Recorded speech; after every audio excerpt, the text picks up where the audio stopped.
Il y a dans ce dossier un document que personne n'a envie de lire à voix haute. Ce n'est pas une photographie de scène de crime. Ce n'est pas un rapport de balistique. C'est une simple retranscription de messages, quelques dizaines de lignes, recopiées par les enquêteurs depuis un téléphone qui n'aurait jamais dû exister, dans un endroit où il n'aurait jamais dû se trouver. D'un côté de la conversation, un adolescent de 14 ans. De l'autre, un homme enfermé dans une cellule d'une prison française, censé être coupé du monde, censé être sous le contrôle total de l'État. L'homme ne hurle pas, il ne menace pas. Il ne parle même pas comme un criminel de cinéma. Il organise. Il donne une adresse, une heure, un signalement, un moyen de transport, une consigne de repli. Il vérifie que le gamin a bien compris. Il répète, patiemment, comme un chef d'équipe qui briefe un intérimaire le premier jour. Le 4 octobre 2024, à Marseille, un chauffeur de voiture de transport avec chauffeur nommé Nessim Ramdan est abattu. Il n'était pas la cible. Il n'appartenait à aucun réseau. Il travaillait. Selon les éléments recueillis par la police judiciaire et repris dans la procédure, le tireur présumé avait 14 ans et il aurait été guidé à distance, pas à pas, par un homme qui se trouvait alors derrière des murs de béton, des grilles, des sas, des caméras et des rondes. Cet homme, âgé de 24 ans, connu dans les procédures sous un surnom réduit à une seule lettre, a comparu à Paris à partir du 11 mai 2026, dans un dossier instruit par le parquet national anticriminalité organisée. Il est soupçonné, et je pèse ce mot, soupçonné, d'avoir commandité plusieurs assassinats depuis sa cellule. La présomption d'innocence n'est pas une politesse de journaliste, c'est une règle de droit, et elle s'applique ici comme partout ailleurs. Mais ce qui nous intéresse aujourd'hui, ce n'est pas de savoir si cet homme est coupable. Ce sera au tribunal de le dire, pas à moi.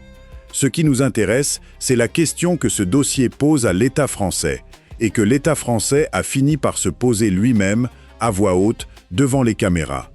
Comment un homme incarcéré peut-il continuer à donner des ordres de mort? Comment une cellule peut-elle devenir un bureau? Comment la prison, qui est censée être le point final de la chaîne pénale, est-elle devenue, dans certains dossiers, le poste de commandement du réseau? Et surtout, la question qui va structurer tout ce que vous allez entendre pendant les prochaines heures. Que se passe-t-il dans un pays de droit, le jour où l'administration reconnaît publiquement qu'elle a perdu le contrôle de ses propres murs? Bienvenue dans le dossier. Avant d'aller plus loin, je vais faire ce que je fais toujours et que vous êtes en droit d'exiger.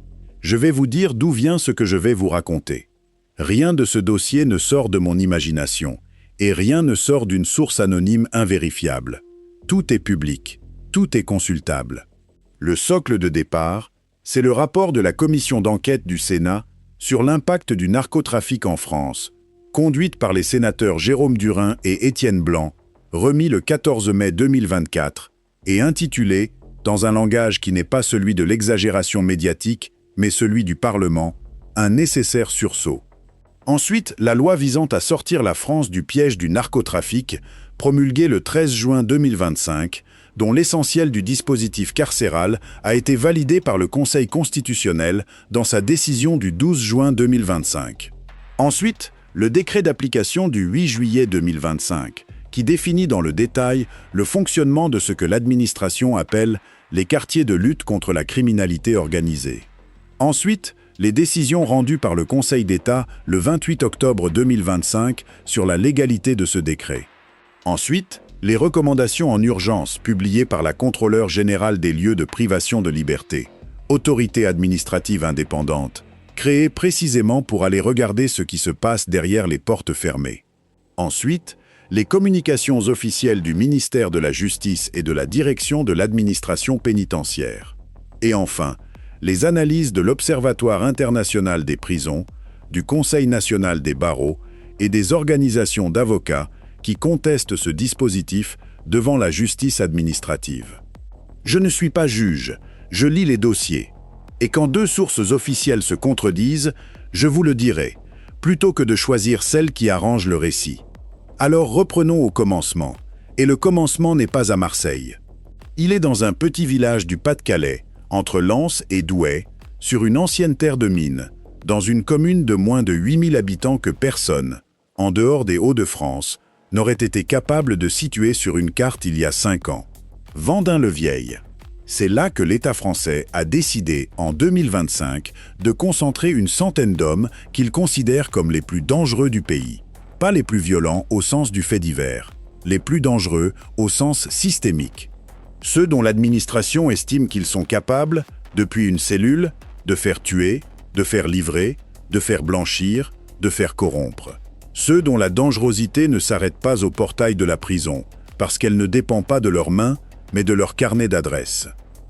Et le paradoxe que je veux poser tout de suite, parce qu'il commande tout le reste, le voici. La prison de Vendin-le-Vieil n'a pas été construite en 2025. Elle n'a pas été imaginée après l'attaque du péage d'Incarville. Elle n'a pas été bâtie en réponse aux assassinats commandités par téléphone. Elle existait déjà. Elle avait été programmée par une loi d'orientation et de programmation pour la justice adoptée le 19 septembre 2002. Le chantier a démarré au début des années 2010.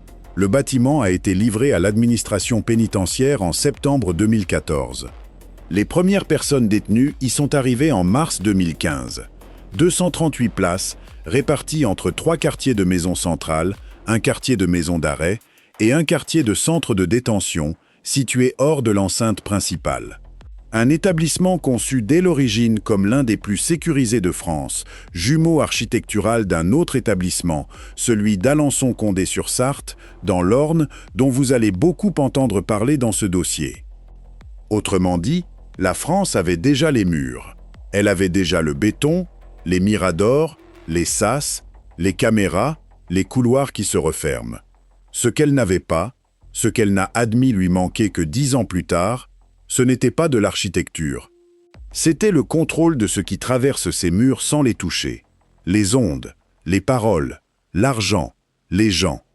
Parce qu'une prison, contrairement à ce que raconte l'imaginaire collectif, n'a jamais été un lieu hermétique. Elle n'a jamais été conçue pour l'être.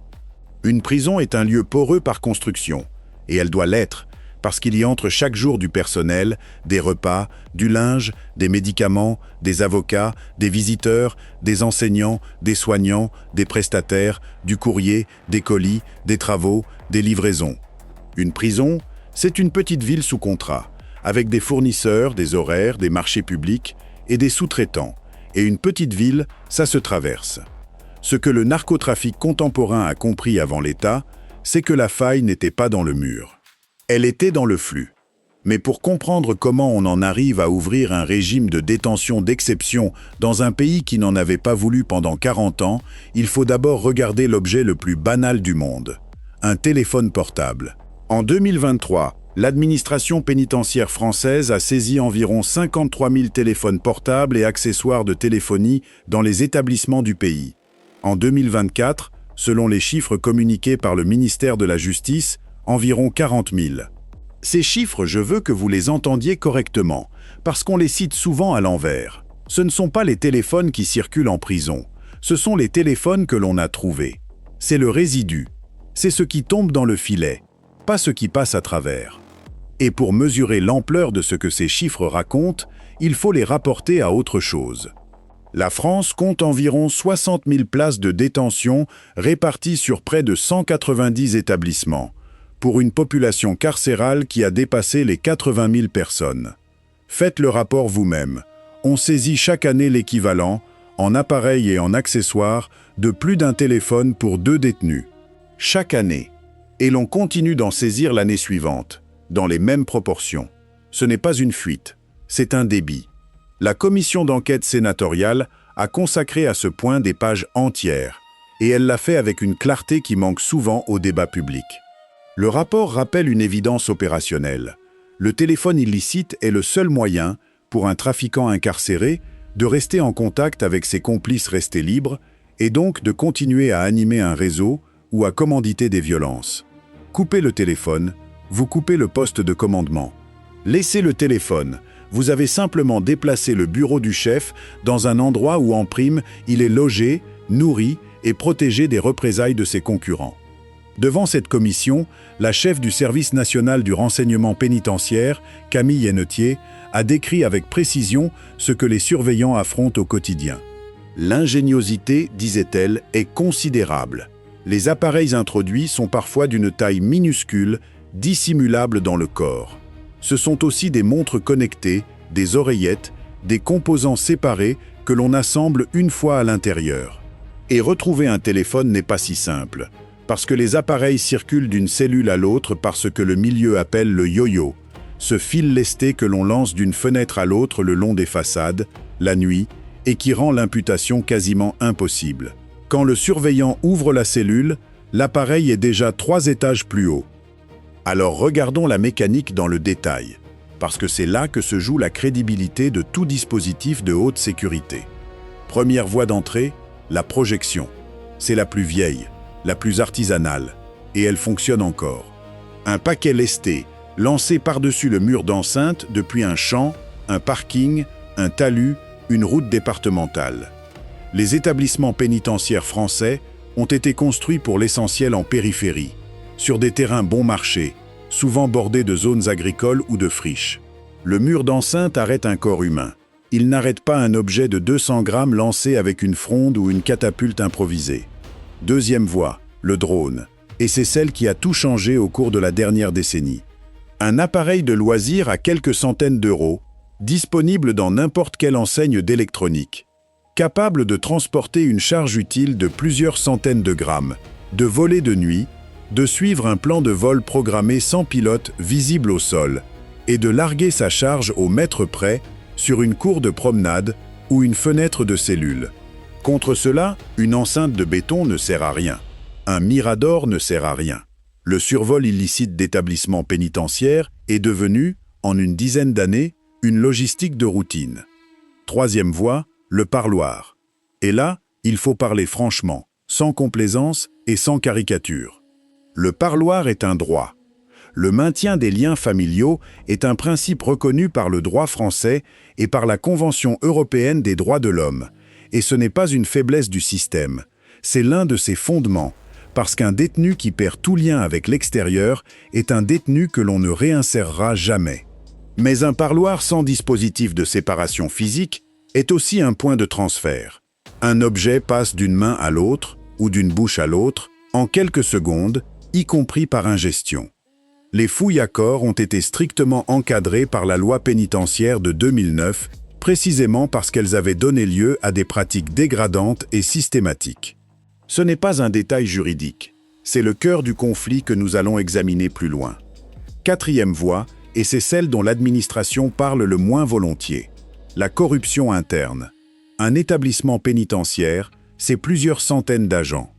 Des surveillants, des gradés, des personnels administratifs, des agents de maintenance, des prestataires en gestion déléguée, des livreurs, des intérimaires, des gens qui, pour l'immense majorité, font un métier difficile, mal payé, mal reconnu, dans des conditions que peu de Français accepteraient. Un surveillant pénitentiaire débute sa carrière avec une rémunération nette proche du salaire minimum augmenté de quelques primes de suggestion. Il travaille de nuit, les week-ends, les jours fériés, dans un environnement où l'agression fait partie du risque professionnel ordinaire. Et c'est exactement ce profil que les réseaux ciblent. Pas le fonctionnaire cynique et corrompu du scénario hollywoodien, l'agent endetté, le contractuel en fin de droit, le jeune qui vient d'être affecté à 800 km de chez lui et qui paie 2 loyers. Le processus, tel qu'il est décrit dans les rapports parlementaires et dans les dossiers d'enquête administrative, ne commence jamais par une offre d'argent. Il commence par un service. Une information anodine sur un planning, un mot transmis, un colis dont on ferme les yeux. Puis vient une somme modeste, présentée comme un remerciement.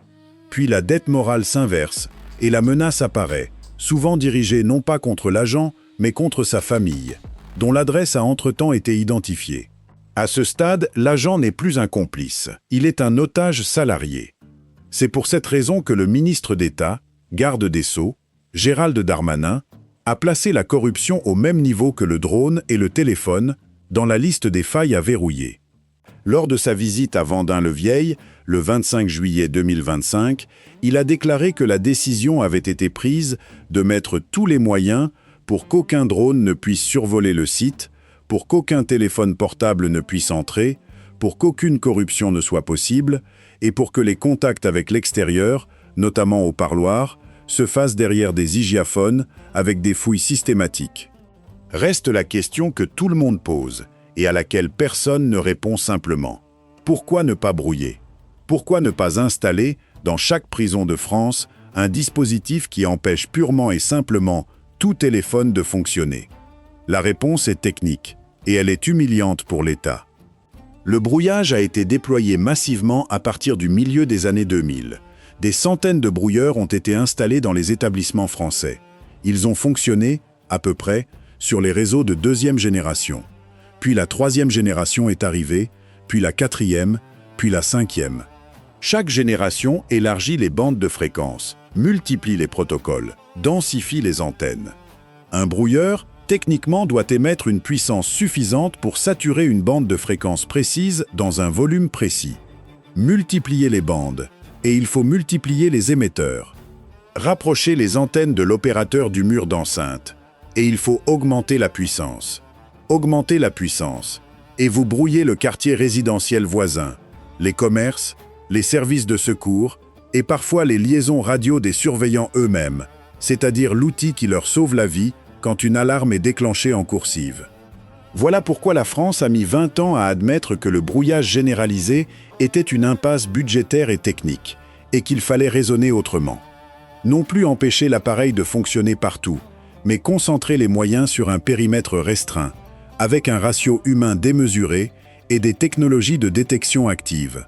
Autrement dit, renoncer à sécuriser 190 établissements et en sanctuariser 2.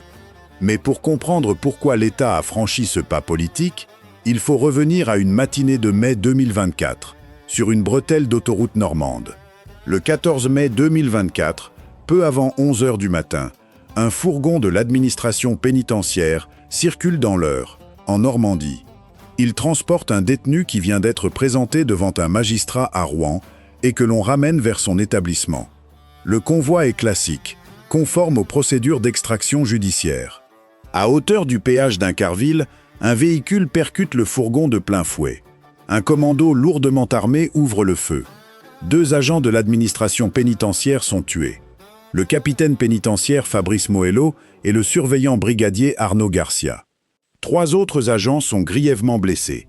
Le détenu, Mohamed Amra, alors âgé de 32 ans, est extrait du fourgon et disparaît.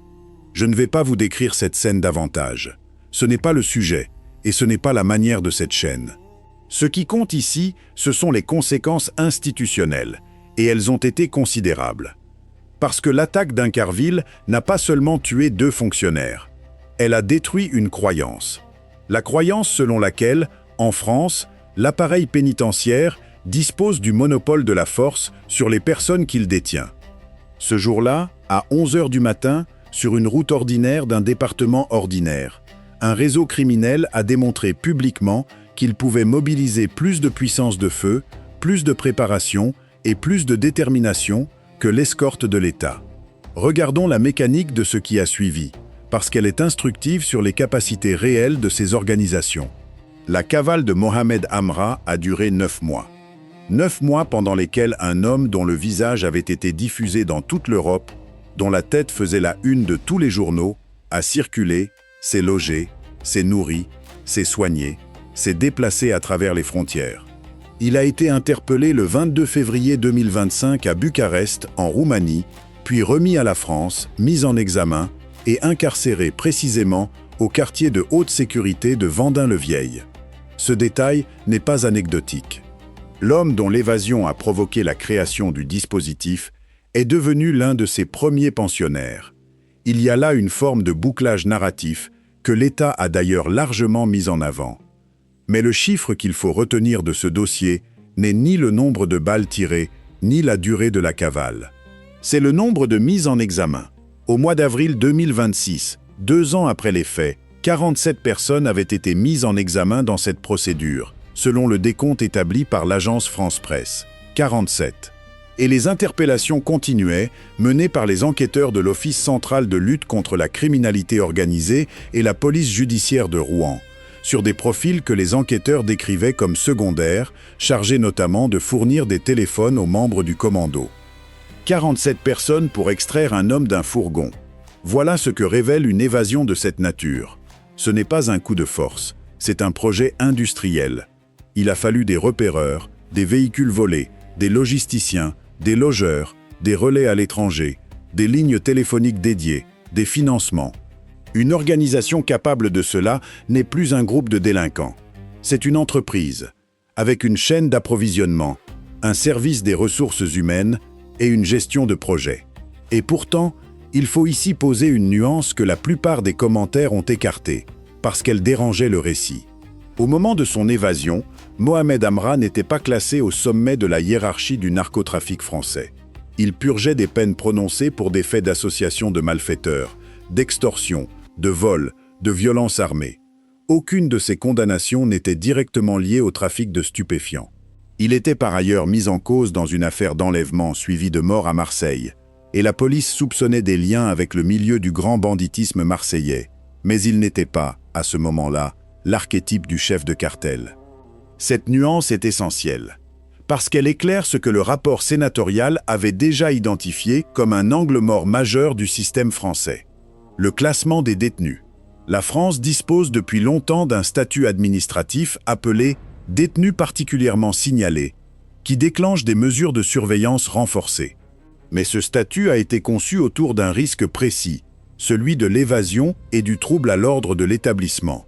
Or, la commission d'enquête l'a écrit noir sur blanc, la stratégie de recrutement déployée en détention par les trafiquants du haut du spectre est une manipulation sourde qui ne génère aucun trouble visible et qui ne tombe donc dans aucun critère de classement.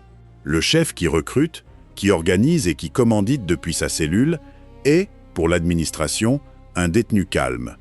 Il ne casse rien, il n'insulte personne, il obtient les meilleures évaluations de comportement. Il est, sur le papier, un modèle. C'est le paradoxe central de tout ce dossier, et je veux que vous le gardiez en tête jusqu'à la fin. Le système français d'évaluation de la dangerosité en détention mesurait le bruit. Il ne mesurait pas le pouvoir. Alors examinons maintenant ce pouvoir concrètement. Que fait exactement un chef de réseau incarcéré? Parce qu'on imagine souvent une caricature, un homme qui hurle des ordres dans un téléphone.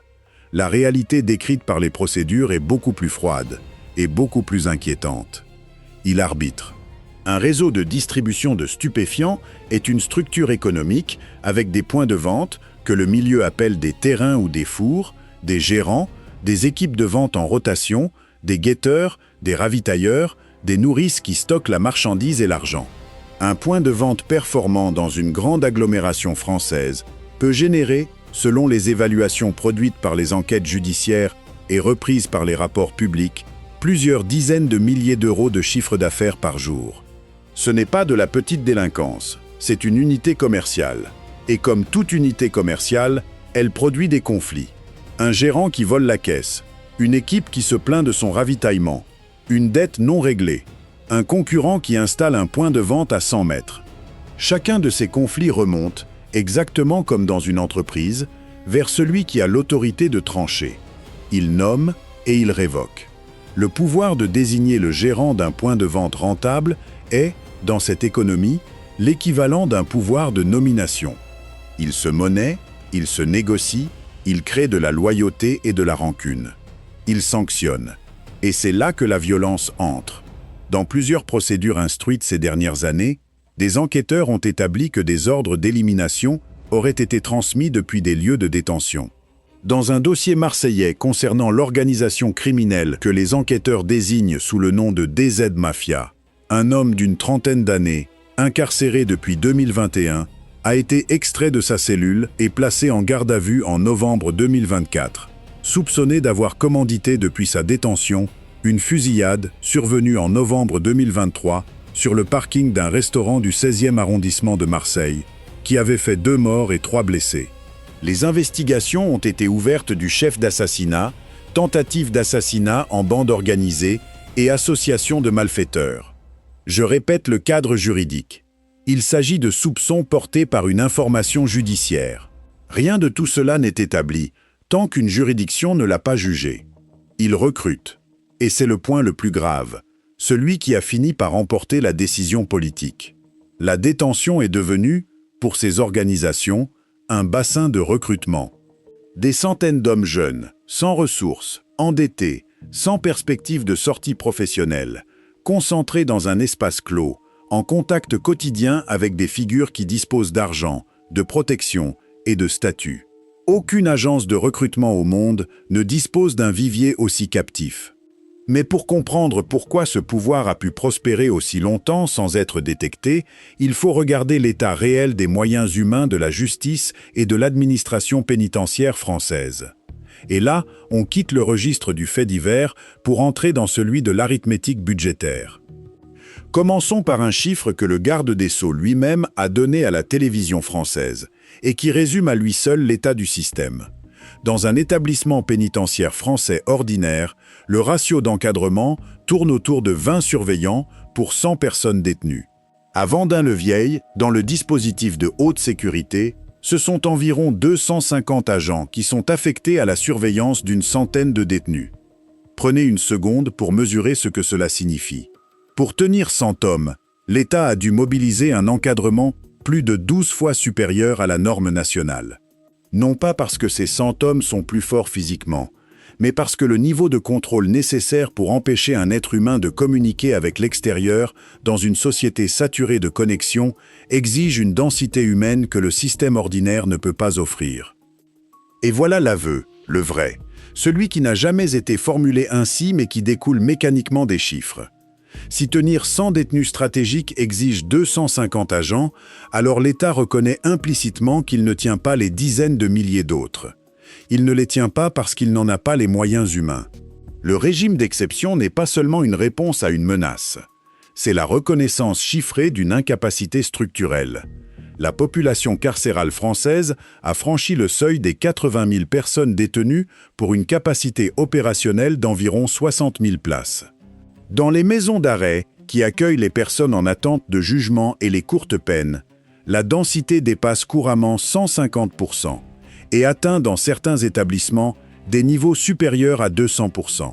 Concrètement, cela signifie 3 hommes dans une cellule conçue pour 1, des matelas au sol, des mouvements permanents et des surveillants qui gèrent des coursives de plusieurs dizaines de cellules seules.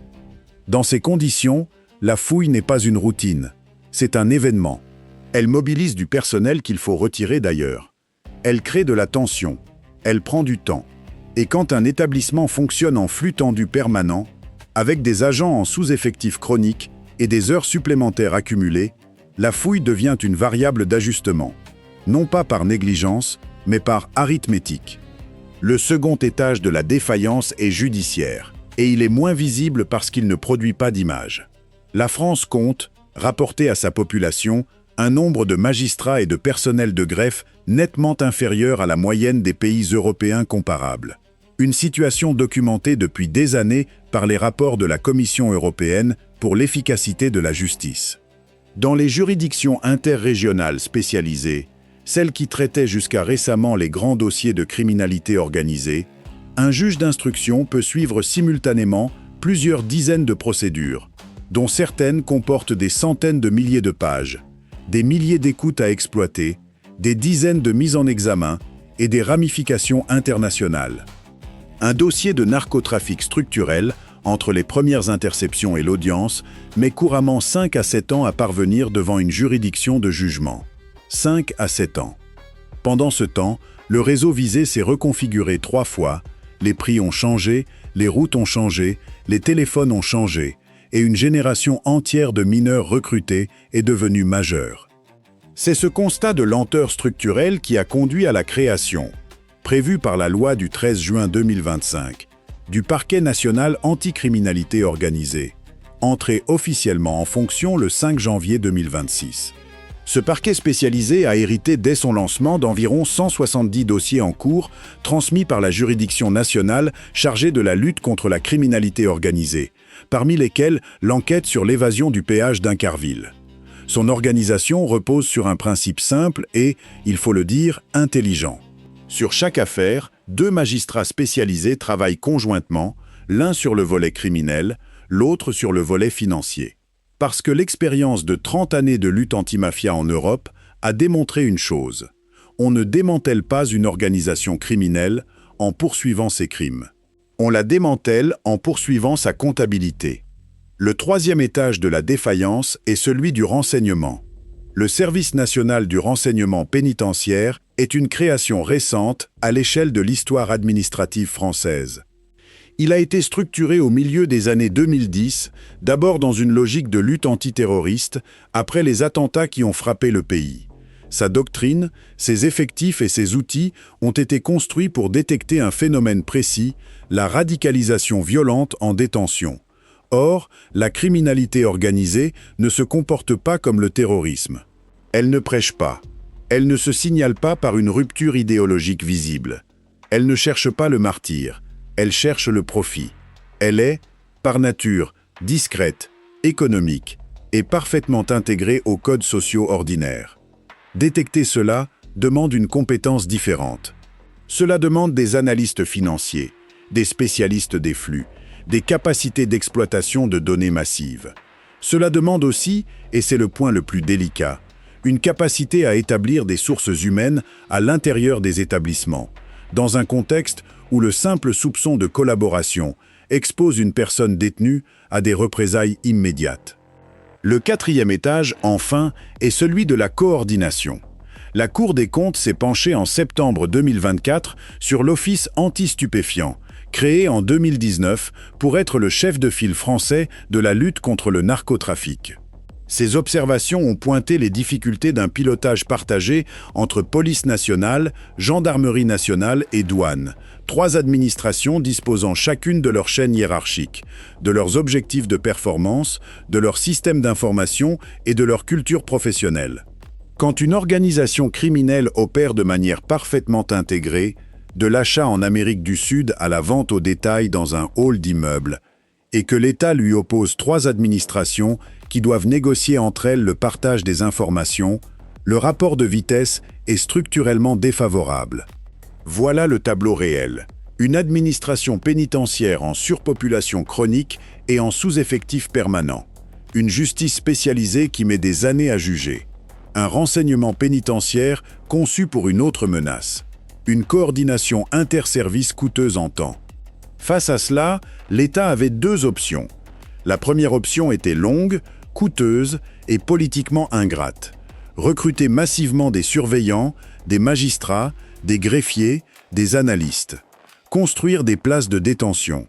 Réformer la procédure pénale pour raccourcir les délais. Investir dans les enquêtes financières. Cette option ne produit aucun résultat visible avant 5 à 10 ans, c'est-à-dire au-delà de 2 mandats. La seconde option était rapide, spectaculaire et immédiatement lisible. Identifier une centaine d'individus considérés comme les nœuds du système, les extraire du réseau carcéral ordinaire et les enfermer dans un régime conçu pour rendre toute communication impossible. Le gouvernement a choisi la seconde. Et il faut être honnête sur ce point, parce que le confort de la critique consiste souvent à ignorer les contraintes réelles. Face à un réseau qui commandite des assassinats depuis une cellule aujourd'hui, un ministre ne peut pas répondre qu'il aura recruté suffisamment de surveillants dans 8 ans. Mais choisir cette option, c'était aussi importer en droit français un objet juridique que la France avait toujours refusé. Un régime de détention défini non pas par ce qu'une personne a fait, mais par ce qu'elle est réputée être capable de faire. Et pour comprendre d'où vient cet objet, il faut traverser les Alpes et remonter à une époque où un autre État européen a cru, lui aussi, qu'il avait perdu la partie. L'Italie des années 90 n'était pas un pays confronté à de la délinquance. C'était un pays confronté à une contre-souveraineté, des organisations criminelles qui prélevaient l'impôt sur des territoires entiers, qui arbitraient les marchés publics, qui désignaient des élus et qui exécutaient les magistrats qui refusaient de plier. Le 23 mai 1992, sur l'autoroute reliant l'aéroport de Palerme à la ville, une charge explosive placée sous la chaussée pulvérise le convoi du juge Giovanni Falcone. Il meurt avec son épouse, la magistrate Francesca Morvillo, et 3 agents de son escorte. 57 jours plus tard, le 19 juillet, une voiture piégée tue le juge Paolo Borsellino et 5 policiers de sa protection devant l'immeuble de sa mère, Via d'Amelio. Ce que l'Italie a compris cet été-là, dans le vacarme et la honte, c'est que ces 2 hommes n'avaient pas été tués pour ce qu'ils savaient. Ils avaient été tués pour ce qu'ils avaient prouvé qu'il était possible de faire. Falcone et Borsellino avaient bâti le maxi-procès de Palerme, ouvert en 1986, qui avait envoyé des centaines de membres de l'organisation devant une cour de justice sur la base d'une architecture juridique nouvelle. Et ils l'avaient fait grâce à une découverte simple. Une organisation criminelle ne se démantèle pas par ses crimes, elle se démantèle par ses transfuges. C'est de là qu'est né le dispositif que Gérald Darmanin est allé étudier à Rome le 3 février 2025, avant d'annoncer sa réforme. L'article 41 bis de la loi italienne sur l'administration pénitentiaire existait depuis 1975. Il permettait au ministre de la Justice de suspendre les règles ordinaires de détention en cas de circonstances exceptionnelles. Après l'été 1992, l'Italie l'a transformé en arme permanente contre le crime organisé, sous le nom que l'on connaît aujourd'hui, le carcere duro, le régime carcéral dur. Le contenu de ce régime est simple à décrire et brutal à comprendre. Isolement quasi total. Le détenu ne peut croiser qu'un nombre très restreint d'autres personnes détenues, sélectionnées pour n'avoir eu aucun lien entre elles avant l'incarcération, précisément afin d'empêcher toute reconstitution de hiérarchie. Une sortie de cellule strictement encadrée, un parloir par mois, derrière une vitre, un appel téléphonique par mois, enregistré, le courrier contrôlé. Aucune activité collective. Le régime est décidé par décret ministériel, pour une durée déterminée, renouvelable. Aujourd'hui, environ 740 personnes sont détenues en Italie sous ce régime, dont près de 4 sur 5 à la suite d'une condamnation pour association de type mafieux, l'infraction définie à l'article 416 bis du Code pénal italien. Mais si vous ne retenez qu'une chose de la comparaison italienne, retenez celle-ci, parce qu'elle est constamment oubliée dans le débat français. Le 41 bis n'a jamais été conçu comme une fin en soi. Il n'a jamais été présenté comme une punition supplémentaire. Il a été conçu comme la moitié d'un mécanisme. L'autre moitié, c'est le statut des collaborateurs de justice, adopté en 1991. Un dispositif complet, doté d'un budget, d'un service dédié, de programmes de protection couvrant la famille élargie, de changement d'identité, de réinstallation, d'accompagnement économique sur plusieurs années. Le raisonnement italien était d'une logique implacable. On enferme le chef dans un isolement tel que son pouvoir se dissout, et on lui ouvre simultanément une porte de sortie qui n'existe que s'il parle. Le régime dur produit la pression. Le statut de collaborateur offre l'issue. Sans les deux, il n'y a pas de mécanisme, il n'y a qu'un cachot. Voilà pourquoi la question posée à la France n'est pas de savoir si elle a copié l'Italie, c'est de savoir si elle a copié la bonne moitié. Et il faut ajouter tout de suite l'autre face du dossier italien. Parce qu'un modèle que l'on présente sans ces contestations n'est pas un modèle, c'est de la publicité. En 2003, Amnesty International a qualifié le régime de l'article 41 bis de cruel, inhumain et dégradant. En 2007, la Cour européenne des droits de l'homme a jugé que l'application de ce régime, dans une affaire précise, avait emporté violation de 2 articles de la Convention européenne des droits de l'homme. En 2015, saisie à nouveau, la même Cour a jugé le dispositif compatible avec la Convention. Cette apparente contradiction n'en est pas une. Elle dit exactement ce que le droit européen dit toujours en matière de détention. Ce n'est pas le principe du régime qui est jugé, ce sont ses modalités concrètes, sa durée, son contrôle et la possibilité effective de le contester. En 2022, la grève de la faim d'un détenu condamné pour des faits de terrorisme, Alfredo Cospito, a relancé en Italie un débat de fond sur les effets de l'isolement prolongé sur la santé mentale. Et en 2025, des magistrats italiens ont obtenu que la durée quotidienne de promenade autorisée passe de 2 à 4 heures. 30 ans après sa création, le régime le plus dur d'Europe occidentale continue d'être corrigé par ses propres juges. Cette précision compte, parce qu'elle démonte l'argument le plus paresseux du débat français, celui qui consiste à dire que le contrôle juridictionnel serait un luxe que la lutte contre le narcotrafic ne pourrait plus se permettre. L'Italie, qui pratique le régime le plus sévère du continent depuis 3 décennies, n'a jamais cessé de le soumettre à ses juges. Et il n'a pas cessé de fonctionner pour autant. Reste la question de l'efficacité Et là, l'honnêteté impose la nuance. Le crime organisé italien n'a pas disparu.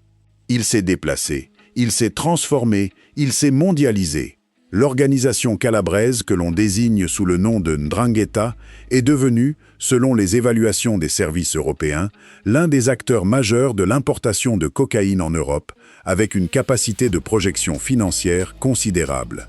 Le carcere duro n'a pas éradiqué la criminalité organisée italienne. Ce qu'il a fait, et c'est déjà énorme, c'est briser le lien direct entre le chef incarcéré et l'exécution quotidienne de ses ordres, et alimenter le flux de collaborateurs qui a permis les grandes procédures des 30 dernières années. Voilà le modèle que la France est allée chercher. Un dispositif efficace, contesté, corrigé en permanence et indissociable d'une politique de collaboration judiciaire. Maintenant, regardons ce que la France en a fait. Le 23 janvier 2025, devant une promotion de surveillants pénitentiaires en fin de formation, le garde des Sceaux annonce une série de mesures pour l'administration pénitentiaire. Le 27 janvier, il présente aux procureurs généraux et aux procureurs de la République ses priorités pénales, avec en tête la lutte contre les organisations criminelles et le narcotrafic. Le 3 février, il est à Rome. Le 6 mars, il annonce que 2 établissements deviendront les premières prisons de haute sécurité françaises. Vendin-le-Vieil, dans le Pas-de-Calais, et Alençon-Condé-sur-Sarthe, dans l'Orne. Objectif affiché, y regrouper environ 200 personnes détenues, considérées comme les acteurs majeurs du narcotrafic. Sur le plan législatif, le calendrier s'accélère. La proposition de loi issue des travaux des sénateurs Durin et Blanc, déposée le 12 juillet 2024, est examinée au Sénat, puis à l'Assemblée nationale. En février 2025, après l'interpellation de Mohamed Amra en Roumanie, le ministre dépose un amendement instituant un nouveau régime d'isolement carcéral. Le texte est adopté au Sénat à l'unanimité, puis à l'Assemblée nationale par 396 voix contre 68, le 29 avril 2025. Le Conseil constitutionnel, saisi, valide l'essentiel du texte le 12 juin, y compris le régime carcéral d'isolement. La loi est promulguée le 13 juin 2025. Le décret d'application est publié le 8 juillet. Les premiers transferts commencent le 22 juillet. 17 hommes. C'est par là que tout a commencé.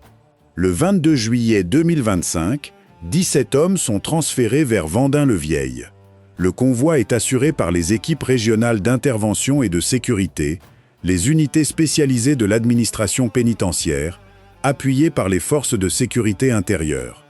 Le surlendemain, 12 autres arrivent.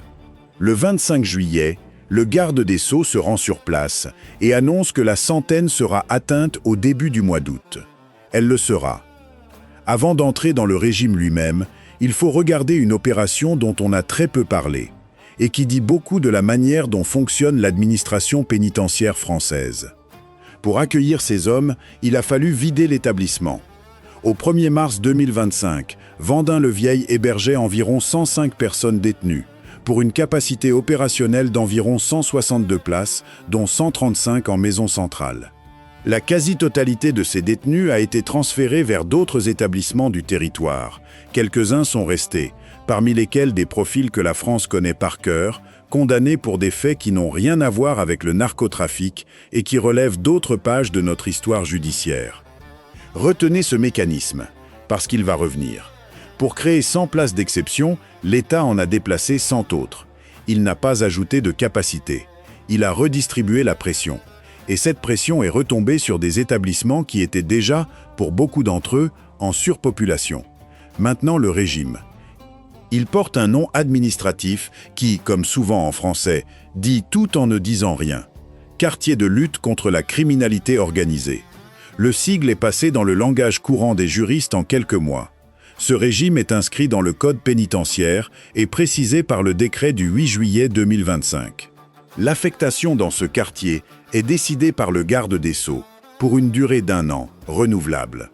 Concrètement, voici ce que cela signifie pour un homme qui y arrive. L'espace, d'abord. Il est enfermé en cellule individuelle la quasi-totalité de la journée. 1 heure de sortie quotidienne dans une cour, en groupe de 5 personnes au maximum, composées selon des règles destinées à éviter la reconstitution de tout lien opérationnel. Les portes de cellules sont équipées de trappes permettant de menotter la personne avant toute ouverture, et de dispositifs mécaniques empêchant de bloquer ou de projeter le battant. Ce n'est pas de la démonstration de force, c'est une réponse directe à des incidents survenus par le passé dans des quartiers de haute sécurité, où l'ouverture de porte est le moment de vulnérabilité maximale pour le personnel. Les communications, ensuite. C'est le cœur du dispositif, et c'est là qu'il faut être précis. Parce que la formulation exacte du décret a été mal rapportée dans de nombreux commentaires. L'accès au téléphone est fixé à un minimum de 2 heures, 2 fois par semaine, hors communication avec l'avocat. Le décret pose une durée plancher et renvoie au règlement intérieur de chaque établissement le soin de définir les plages horaires. Or, une plage horaire, quand la famille travaille ou que les enfants sont à l'école, peut vider un droit de sa substance sans jamais le supprimer formellement. Le règlement intérieur devient alors la véritable norme, et il échappe largement au débat public. Les parloirs sont équipés d'hygiaphones, ces dispositifs de séparation vitrée percés d'une grille de transmission de la voix, qui rendent tout contact physique impossible. Cela signifie qu'un homme détenu sous ce régime ne touchera pas la main de sa mère, n'embrassera pas son enfant, ne serrera personne dans ses bras pendant toute la durée de son placement. Les unités de vie familiale, ces appartements permettant de passer plusieurs heures ou plusieurs jours avec ses proches, sont exclus. Les parloirs familiaux également. Les fouilles à nu sont systématisées. Sur le plan matériel enfin, l'établissement a été réarmé. Miradors, vidéosurveillance renforcée, portique à ondes millimétriques, capable de détecter un objet dissimulé sous les vêtements, sans contact corporel, dispositif de détection et de neutralisation des communications illicites, dispositif de lutte contre les survols de drones, sécurisation des fenêtres de cellules, sécurisation du parking et des abords jusqu'aux premiers axes routiers. Et par-dessus tout cela, 250 agents. Le raisonnement de l'État est cohérent et il faut le restituer honnêtement. Chaque canal identifié depuis 15 ans a reçu une réponse dédiée. Le drone, le brouillage et la détection. Le parloir, l'hygiaphone. Le corps, le portique et la fouille. La corruption, le ratio d'encadrement, la rotation et le contrôle interne. Le téléphone, le plafonnement et l'enregistrement. Pris un par un, chacun de ces verrous répond à une faille documentée. Maintenant, la question que personne n'aime poser. Est-ce que ça marche? 1 an après l'arrivée des premiers détenus, au mois de juillet 2026, environ 100 personnes étaient détenues dans le quartier de lutte contre la criminalité organisée de Vendin-le-Vieil. Pour l'administration pénitentiaire et pour les organisations professionnelles de surveillants, le dispositif remplit son objectif, à savoir empêcher les détenus concernés de continuer à diriger leur réseau depuis leurs cellules. Le deuxième quartier, ouvert à Alençon-Condé-sur-Sarthe en octobre 2025, accueillait environ 40 personnes.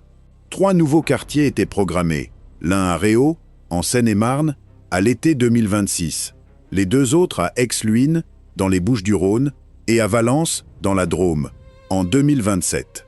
L'objectif gouvernemental de 200 places restait affiché. Mais je vais être précis sur ce que signifie remplir son objectif, parce que c'est là que le débat public dérape systématiquement. Cela signifie qu'à l'intérieur de ce périmètre, les canaux de communication identifiés sont fermés. C'est une réussite technique réelle, et il serait malhonnête de la nier. Cela ne signifie pas que les réseaux concernés ont cessé de fonctionner. Parce qu'une organisation criminelle mature ne repose pas sur la présence physique de son chef. Elle repose sur 3 choses. Une trésorerie, un carnet de relations dans la chaîne d'approvisionnement, et une capacité de recrutement. Isolez le chef et vous supprimez son arbitrage quotidien. Vous ne supprimez ni l'argent, ni les fournisseurs, ni les candidats. Ce qui se produit alors est documenté dans toute la littérature criminologique européenne, et cela porte un nom. La décentralisation. Le pouvoir se fragmente. Des lieutenants prennent des décisions qu'ils ne prenaient pas. Des équipes locales gagnent en autonomie. La discipline interne se relâche. Et contrairement à l'intuition, cette fragmentation ne réduit pas la violence à court terme.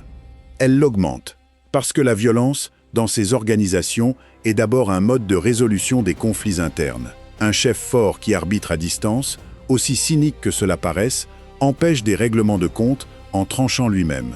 Quand cet arbitrage disparaît, chaque conflit doit être réglé sur le terrain, par ceux qui sont sur le terrain, avec les moyens du terrain. Voilà pourquoi il faut se méfier de toute évaluation de ce dispositif, qui se contenterait de compter les téléphones saisis à Vendin-le-Vieil. La bonne question n'est pas de savoir si le quartier est étanche, c'est de savoir ce qui se passe à 200 km de là, dans les cages d'escalier où la marchandise se vend. Mais avant d'aller voir ce qui se passe dehors, il faut regarder autre chose. Il faut regarder ce que l'argent devient quand le chef ne peut plus décrocher son téléphone. Il y a une phrase que l'on entend dans presque tous les dossiers de criminalité organisée et qui résume l'angle mort de la répression française pendant 30 ans. On saisit la drogue, on n'attrape pas l'argent. Alors suivons l'argent, parce que c'est lui qui explique pourquoi un homme enfermé conserve du pouvoir et pourquoi couper son téléphone ne coupe pas sa fortune. Premier étage, le liquide. Le commerce de détail des stupéfiants en France est une économie de billets. Des billets de 10, de 20, de 50 euros, collectés dans des halls d'immeubles, comptés à la main, transportés dans des sacs de sport. Un point de vente actif génère plusieurs dizaines de milliers d'euros par jour dans les grandes agglomérations. Ce volume physique est un problème logistique avant d'être un problème juridique. 1 million d'euros en billets de vin pèse environ 50 kg et occupe le volume d'une valise de cabine. On ne peut ni le déposer à la banque, ni le stocker indéfiniment, ni le déplacer facilement à travers une frontière. Ce liquide est donc confié à des personnes que le milieu appelle des nourrices. Elles ne vendent rien, ne consomment rien, ne participent à aucune violence. Elles hébergent un appartement, une cave, un garage, contre une rémunération mensuelle modeste au regard des sommes stockées. Ce sont souvent des personnes économiquement fragiles, parfois âgées, parfois lourdement endettées, et le rapport sénatorial a insisté sur ce point avec gravité. Elles constituent la couche la plus exposée juridiquement et la moins rémunérée de toute la chaîne. Deuxième étage, la compensation. Et là, il faut prendre le temps d'expliquer un mécanisme que la plupart des reportages évoquent sans jamais le décrire, ce qui le rend mystérieux alors qu'il est d'une simplicité redoutable. Imaginez deux commerçants, l'un à Marseille, l'autre à Dubaï. Le premier détient une masse d'euros en liquide dont il ne peut rien faire. Le second doit régler un fournisseur en Europe et dispose de fonds là-bas. Aucune somme ne traverse jamais la frontière. Le commerçant marseillais remet les espèces à un intermédiaire local. Ce même intermédiaire, ou son correspondant, verse la contre-valeur à Dubaï. Les deux comptes internes s'équilibrent. Une commission est prélevée, généralement quelques pourcents. Et l'opération se conclut par la transmission d'un simple élément d'identification. Une référence, un mot, la photographie d'un billet dont on retient le numéro de série, qui sert de preuve au porteur. Ce système existe depuis des siècles, sous des noms différents selon les régions du monde, et il n'a jamais été conçu pour le crime. Il a été conçu pour permettre le commerce là où les banques n'existaient pas, ou n'étaient pas fiables. Il repose sur la confiance, la réputation et la mémoire, pas sur des serveurs. Et c'est précisément pour cette raison qu'il est presque invisible pour un système de lutte contre le blanchiment bâti sur la traçabilité bancaire. Il n'y a pas de virement suspect à détecter. Il n'y a aucun virement du tout. Troisième étage, les actifs numériques. Ils sont entrés massivement dans les procédures françaises au cours des dernières années, et il faut ici corriger une idée reçue tenace. Les cryptoactifs les plus connus ne sont pas anonymes. La plupart fonctionnent sur des registres publics, où chaque transaction est enregistrée pour toujours et consultable par n'importe qui. C'est même l'inverse d'un secret. Le problème n'est pas la traçabilité de la transaction, il est l'identification du propriétaire du portefeuille, et surtout le point de conversion entre le monde des espèces et le monde numérique. C'est là qu'interviennent des intermédiaires informels qui achètent du liquide contre des actifs numériques, souvent des jetons indexés sur le dollar, réputés stables et immédiatement transférables à l'international. Le liquide est remis physiquement dans une ville européenne, les jetons sont transférés en quelques minutes vers un portefeuille contrôlé ailleurs. On combine ensuite les techniques de fractionnement, de passage par des services de mélange et de conversion successives pour compliquer l'analyse. Les services d'enquête français ont considérablement progressé sur ce terrain, et plusieurs affaires récentes ont montré que la chaîne pouvait être remontée. Mais chaque remontée coûte des mois d'expertise. 4e étage, l'économie réelle. C'est le stade final, celui où l'argent cesse d'être un problème pour devenir un patrimoine. Restauration, débit de boissons, salle de sport, laverie, commerce de téléphonie, société de bâtiments, achat et revente de véhicules, société d'import-export à la comptabilité surfacturée. L'immobilier, en France comme à l'étranger, souvent au moyen de sociétés civiles ou de montages faisant intervenir des prête-noms. Et maintenant, la question qui nous ramène à Vendin-le-Vieil. Que devient tout cela quand celui qui en est réputé le bénéficiaire est enfermé 23 heures par jour derrière un hygiaphone? Réponse: rien ne s'arrête. Parce que l'argent, contrairement au commandement, n'a pas besoin d'instructions quotidiennes. Un patrimoine détenu par des sociétés continue de produire des loyers. Un portefeuille numérique dont la clé est connue d'un proche reste accessible. Une trésorerie confiée à un gestionnaire continue de circuler. Et à l'intérieur même de la détention, la vie matérielle d'une personne détenue passe par un compte nominatif alimenté par des versements extérieurs dont l'origine peut être extrêmement difficile à contrôler quand les versements sont modestes, réguliers et multiples. C'est ce constat qui a conduit le législateur français à ajouter, dans la loi du 13 juin 2025, un volet patrimonial substantiel et qui explique l'architecture du parquet national anticriminalité organisée, avec ses binômes de magistrats, l'un sur le crime, l'autre sur les flux financiers. La France dispose par ailleurs, depuis des années, d'outils réels dans ce domaine, le service de renseignement financier chargé du traitement du renseignement et de l'action contre les circuits financiers clandestins, le parquet national financier pour la délinquance économique la plus complexe et une agence spécialisée dans la gestion et le recouvrement des avoirs saisis et confisqués, dont les montants gérés se comptent en milliards d'euros. L'outil existe. Ce qui a manqué, c'est la doctrine. Pendant des décennies, la performance policière en matière de stupéfiants a été mesurée en tonnes saisies. C'est un indicateur lisible, spectaculaire, photogénique. C'est aussi un indicateur qui mesure le volume du marché plutôt que l'efficacité de la répression. Une saisie record signifie souvent qu'il y avait beaucoup à saisir. Et l'économie du trafic absorbe ces pertes avec une facilité déconcertante. 1 kilogramme de cocaïne acheté quelques milliers d'euros dans un pays producteur d'Amérique du Sud vaut plusieurs dizaines de milliers d'euros au stade du gros en Europe, et beaucoup plus une fois coupé et fractionné à la vente au détail. Avec de tels écarts, une organisation peut perdre une part importante de ses cargaisons et rester massivement bénéficiaire. La saisie n'est pas une sanction, c'est un coût d'exploitation. Voilà pourquoi le déplacement doctrinal opéré ces dernières années, du produit vers le patrimoine, est probablement la réforme la plus importante de toute cette séquence, et paradoxalement, la moins commentée. Elle ne produit pas d'image. On ne filme pas une saisie de parts sociales. On ne diffuse pas de photographie d'une confiscation de comptes. Et c'est ici que je veux vous poser la question, avant que nous n'entrions dans la dernière partie de ce dossier. Pendant des années, on nous a montré des tonnes empilées sur des tables, des sacs de poudre, des ministres devant des palettes. On nous a rarement montré des bilans comptables saisis, des sociétés dissoutes, des patrimoines confisqués. La vraie question n'est pas de savoir qui a donné l'ordre depuis sa cellule. C'est de savoir à qui profite, que l'on continue de compter en tonnes plutôt qu'en euros. Dites-le moi en commentaire, parce que sur ce point précis, je n'ai pas de certitude définitive, et vos analyses m'intéressent. Mais il reste une dimension de ce dossier que nous n'avons pas encore ouverte. Et c'est celle qui, à mes yeux, engage le plus lourdement l'avenir. Parce qu'un régime d'exception, une fois créé, ne reste jamais exactement à l'endroit où on l'a posé. Un régime d'exception se juge sur 3 questions, et 3 seulement. Qui décide?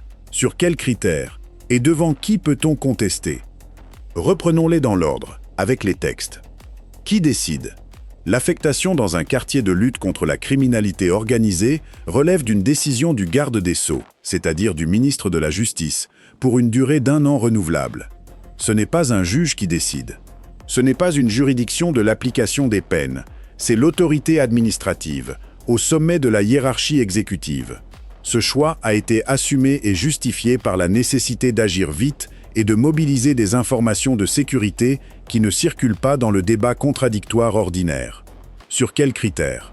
Le régime s'appuie sur les dispositions introduites dans le Code pénitentiaire et précisées par le décret du 8 juillet 2025. Il vise les personnes détenues considérées comme liées à la criminalité organisée et dont le maintien en détention ordinaire présenterait un risque de poursuite d'activités criminelles. Sur le papier, c'est cohérent. Dans l'application, c'est là que la contestation s'est concentrée. Selon les analyses publiées par l'Observatoire international des prisons, les premières décisions de placement engagées à l'été 2025 auraient reposé sur un critère général de dangerosité avec des motifs de placement couverts par le secret de la défense nationale. Et le décret prévoit expressément que les documents ou informations dont la communication pourrait porter atteinte à la sécurité des personnes ou des établissements sont occultés ou retirés du dossier avant sa consultation. Autrement dit, la personne concernée peut consulter son dossier, mais pas les éléments qui fondent réellement la décision. Je vais formuler cela sans pathos, parce que le problème est technique avant d'être moral. Une procédure contradictoire, en droit français, repose sur la possibilité pour la personne de connaître ce qu'on lui reproche afin de pouvoir y répondre. Quand l'élément déterminant est retiré du dossier, le contradictoire subsiste dans sa forme et perd une partie de sa fonction. Des avocats l'ont décrit publiquement comme un simulacre. C'est leur mot, et il est sévère. Certains ont aussi dénoncé des dossiers étoffés avec des éléments anciens, remontant parfois à plus de 10 ans. Devant qui peut-on contester ? La décision de placement est susceptible de recours devant le juge administratif. Mais ce recours n'est pas suspensif. Cela signifie que la personne est transférée et soumise au régime pendant toute la durée de l'examen de son recours. Et la durée d'examen d'un recours au fond devant une juridiction administrative se compte en mois, parfois davantage. Ces contestations ont été portées devant la plus haute juridiction administrative française. Par 2 décisions rendues le 28 octobre 2025, le Conseil d'État a confirmé la légalité du décret du 8 juillet 2025 en rejetant l'ensemble des moyens soulevés par l'association d'avocats requérantes et a précisé que le tribunal administratif de Paris était compétent pour connaître des recours contre les décisions d'affectation en tant que juridiction du siège de l'auteur de la décision. Sur le plan du droit, le dispositif a donc tenu. Le Conseil constitutionnel en juin, le Conseil d'État en octobre. Il faut le dire clairement parce que la critique politique confond souvent contestation et illégalité. Ce régime a été validé par les 2 juridictions suprêmes compétentes. Mais valider un cadre n'est pas valider une pratique. Et c'est exactement ce que la suite a démontré. Le 9 juillet 2026, la contrôleure générale des lieux de privation de liberté a publié des recommandations en urgence concernant le centre pénitentiaire d'Alençon-Condé-sur-Sarthe, où se trouve le second quartier de lutte contre la criminalité organisée. La procédure de recommandation en urgence n'est pas un instrument ordinaire. Elle est réservée aux situations dans lesquelles cette autorité administrative indépendante constate une violation grave des droits fondamentaux nécessitant une intervention immédiate. Ces recommandations faisaient état de mauvais traitements subis par des personnes détenues dans ce quartier. Puis, saisies par la voie du référé liberté, procédure d'urgence permettant au juge administratif d'ordonner sous 48 heures toute mesure nécessaire à la sauvegarde d'une liberté fondamentale, le tribunal administratif de Caen a enjoint au ministre de la Justice, à la suite d'une audience tenue le 18 juillet 2026, de prendre toutes les mesures utiles pour mettre un terme, dans les meilleurs délais, à des comportements contraires à la déontologie commis par certains agents lors de leurs interactions avec les personnes détenues du quartier concerné. Le recours était soutenu par un ensemble d'organisations professionnelles du droit, parmi lesquelles le Conseil national des barreaux, l'Ordre des avocats du barreau de Paris, le Syndicat des avocats de France et des associations spécialisées dans la défense des personnes détenues. Je veux qu'on soit très précis sur la portée de cette décision, parce qu'elle a été instrumentalisée dans les 2 sens. Elle ne dit pas que le régime des quartiers de lutte contre la criminalité organisée est illégal. Il ne l'est pas. Les juridictions suprêmes l'ont dit. Elle ne dit pas non plus que l'ensemble des agents de cet établissement se seraient mal comportés. Ce serait une injure grave à des fonctionnaires qui exercent, dans ce quartier précisément, le métier le plus exposé de toute l'administration pénitentiaire française, face à des personnes détenues dont certaines sont mises en cause dans des faits d'une extrême gravité et qui savent que leur propre nom et leur propre famille peuvent devenir des cibles. Ce qu'elle dit, c'est autre chose, et c'est plus profond. Elle dit qu'un régime d'exception produit mécaniquement un risque de dérive, et que ce risque n'est pas une hypothèse théorique, mais un phénomène observable. Quand vous placez un petit nombre d'agents en contact quotidien, permanent et tendu, avec un petit nombre de détenus qualifiés officiellement de plus dangereux du pays, dans un espace clos, avec des consignes maximales et une visibilité extérieure minimale, vous créez les conditions dans lesquelles la norme se déplace lentement, sans que personne n'ait pris la décision de la déplacer. Ce phénomène est connu, documenté, et il n'a rien de spécifiquement français. Il apparaît dans tous les environnements, fermés à forte asymétrie de pouvoir. C'est précisément pour cette raison que les autorités indépendantes de contrôle existent, et c'est précisément pour cette raison que l'Italie, 30 ans après avoir créé son régime dur, continue de le faire corriger par ses juges. Un État qui accepte ce contrôle n'est pas un État faible. C'est un État qui a compris que la seule différence durable entre lui et ce qu'il combat, c'est qu'il accepte d'être jugé. Et j'ajoute un élément que les partisans du dispositif devraient méditer plus que ses adversaires. Une pratique illégale dans un quartier de haute sécurité n'est pas seulement un problème moral, c'est un problème opérationnel. Parce que chaque constat de mauvais traitement fournit un moyen de droit. Chaque moyen de droit fragilise une procédure. Et une procédure fragilisée, dans un dossier de criminalité organisée qui a coûté des années d'enquête, c'est une annulation possible. Ce qui nous amène à la question restée en suspens depuis le début de ce dossier. La France a importé la première moitié du mécanisme italien, l'isolement. A-t-elle importé la seconde, celle qui lui donne son sens? Le rapport sénatorial de mai 2024 avait été explicite. Le statut français du collaborateur de justice, issu de textes plus anciens, était jugé insuffisant. Trop étroit dans son champ, trop incertain dans ses contreparties, trop faible dans la protection offerte aux proches. La loi du 13 juin 2025 comporte des dispositions destinées à le renforcer, et c'était une nécessité absolue. Mais un statut de collaborateur ne vaut que par une chose: la crédibilité de la promesse. Un homme qui parle contre une organisation capable d'ordonner une exécution ne prend pas un risque juridique. Il prend un risque vital, pour lui et pour sa famille, pendant des décennies. Il ne parlera que s'il croit, concrètement, que l'État tiendra parole sur 30 ans. Cela suppose un budget pérenne, un service dédié, des identités nouvelles, des relogements, une continuité qui survit aux alternances politiques et aux arbitrages budgétaires. C'est là, et nulle part ailleurs, que se jouera l'efficacité réelle de Vendin-le-Vieil. Un isolement sans porte de sortie ne produit pas de la coopération. Il produit du silence, de la rancune et une légende. Alors sortons de Vendin-le-Vieil. Franchissons le mur d'enceinte, le parking sécurisé, les premiers axes routiers, et allons voir ce que le dispositif ne peut pas atteindre. Il faut d'abord dire une chose désagréable: la demande.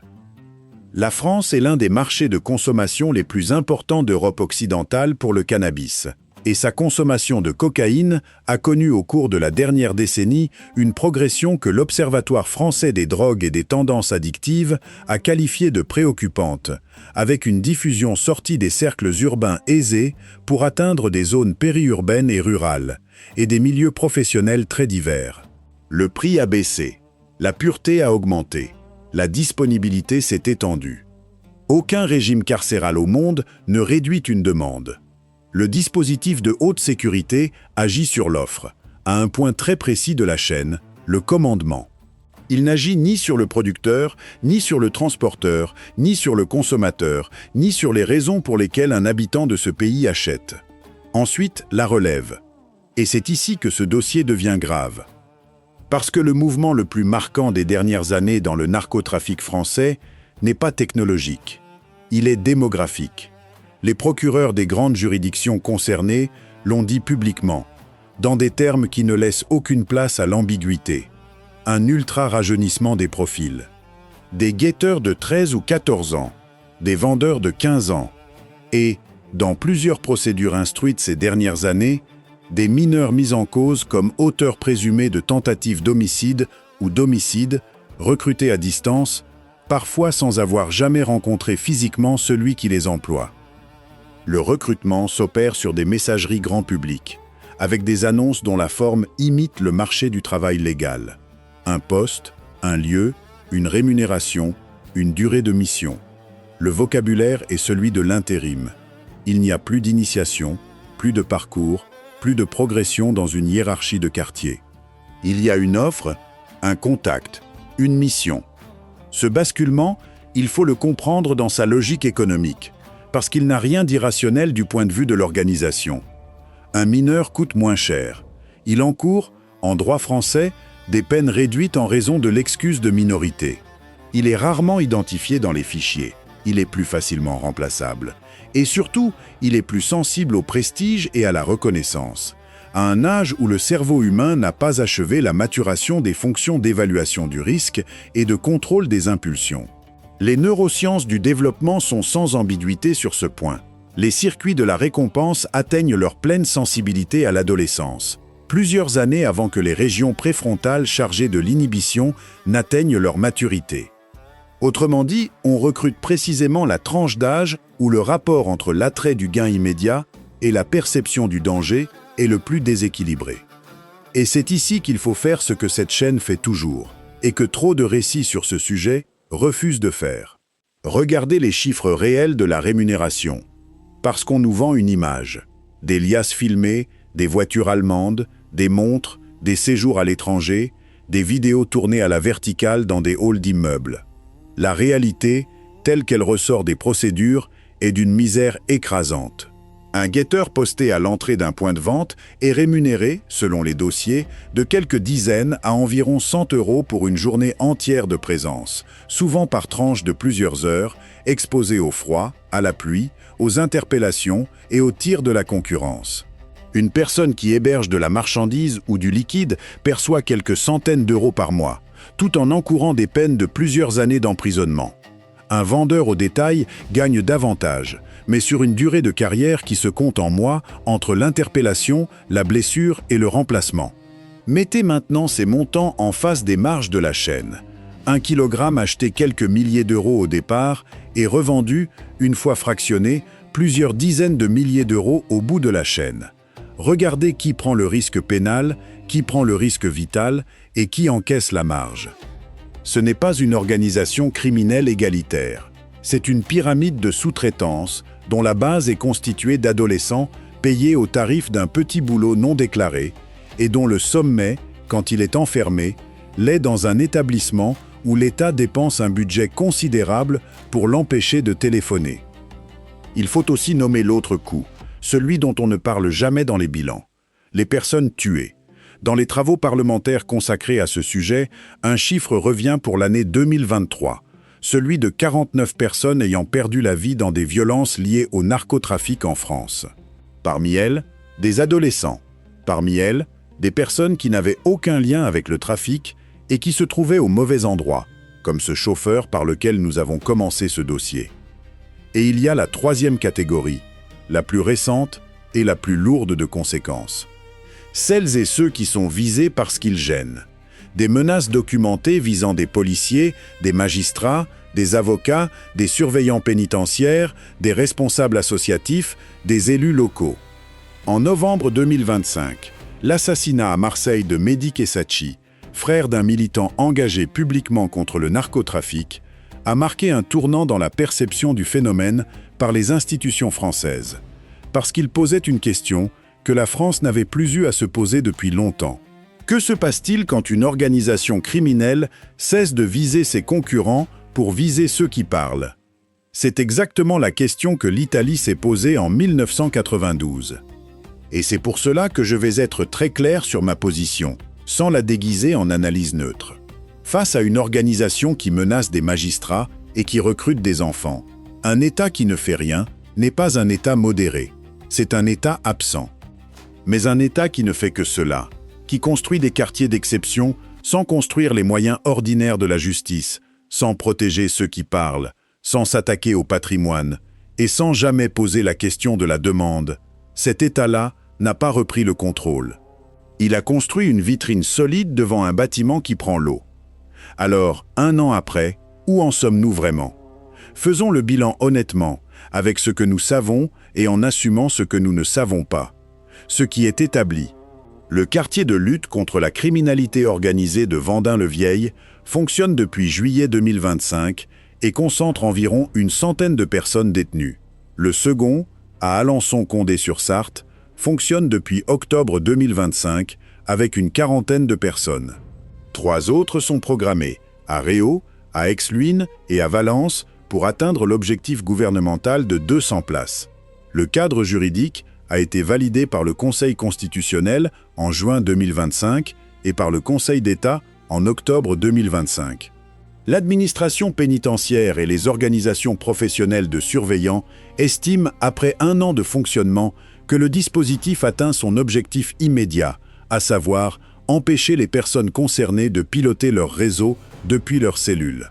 Et parallèlement, l'autorité indépendante de contrôle des lieux de privation de liberté a émis des recommandations en urgence sur l'un des 2 sites, et le juge administratif a enjoint à l'État de mettre fin à des comportements contraires à la déontologie dans ce même quartier. Ce que nous ne savons pas, et que personne ne peut honnêtement affirmer aujourd'hui, nous ne savons pas si le nombre d'ordres criminels émis depuis des lieux de détention français a diminué globalement, ou s'il s'est simplement déplacé vers les dizaines d'autres établissements du territoire, ceux qui n'ont ni 250 agents, ni portique à ondes millimétriques, ni dispositif anti-drone. Nous ne savons pas non plus si la centaine d'hommes retirés du circuit ordinaire a réellement perdu son autorité ou si cette autorité a été déléguée à d'autres, plus jeunes, moins expérimentés et donc plus violents.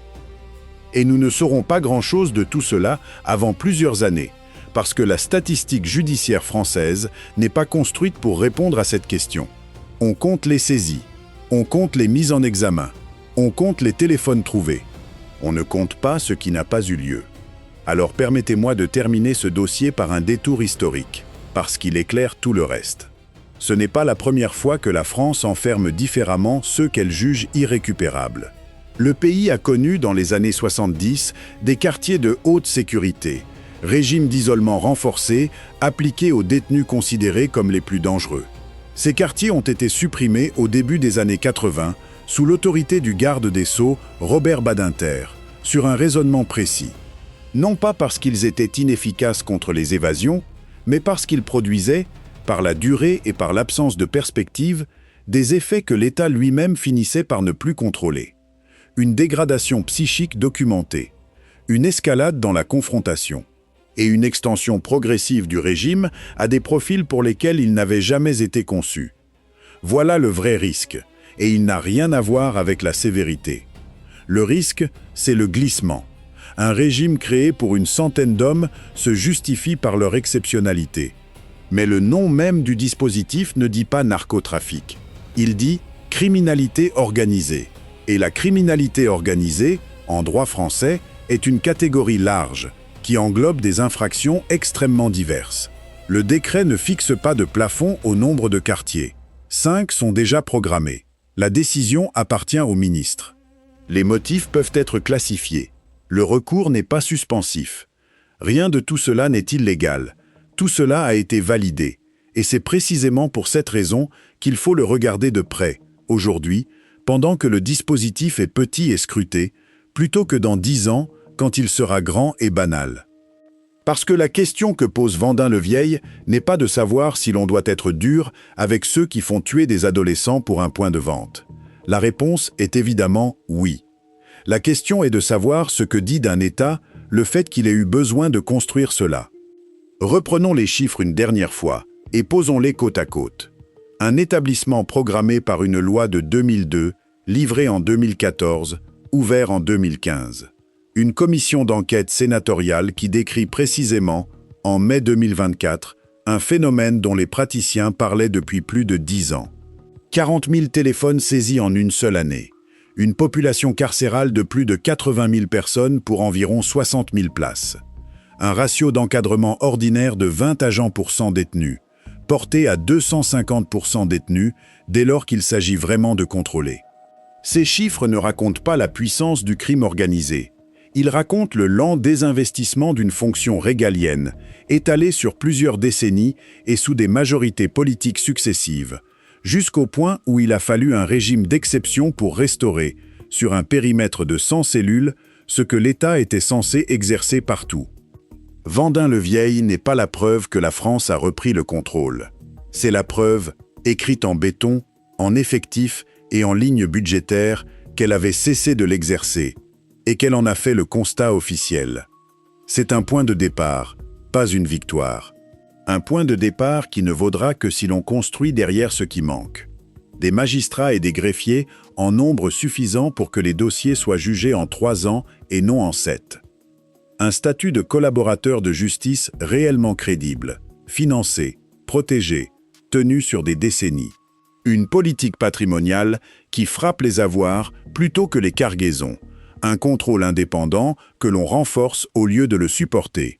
Et une réponse sérieuse à la question que personne n'aime aborder, celle de la demande, parce qu'aucun mur ne sépare jamais durablement un produit rentable de ceux qui veulent l'acheter. Ce sont des réformes lentes, invisibles, sans photographie possible. Ce sont exactement celles qu'on repousse. Si ce dossier vous a fait voir l'ampleur du problème, soutenez la chaîne. Un like, un abonnement, c'est ce qui permet de continuer à démonter ce système. Un dernier mot pour ceux qui restent jusqu'au bout. Il y a dans cette histoire 2 hommes dont les noms disparaîtront des commentaires bien avant ceux des trafiquants. Et c'est toujours ainsi que cela se passe. Fabrice Moello et Arnaud Garcia n'ont pas été tués parce qu'ils étaient armés jusqu'aux dents, ni parce qu'ils menaient une guerre. Ils faisaient un transport, un mardi matin, pour un salaire de fonctionnaire. Ils étaient l'État dans sa version la plus concrète et la moins glorieuse. Celle qui déplace les gens d'un point à un autre parce qu'un juge l'a demandé. 3 de leurs collègues ont été grièvement blessés ce jour-là. Ce sont eux, et pas les cellules de Vendin-le-Vieil, qui mesurent le prix réel de ce que nous venons de décrire. Ici, on n'enquête pas sur des monstres. On démonte un système qui a lâché. À très vite dans le prochain dossier.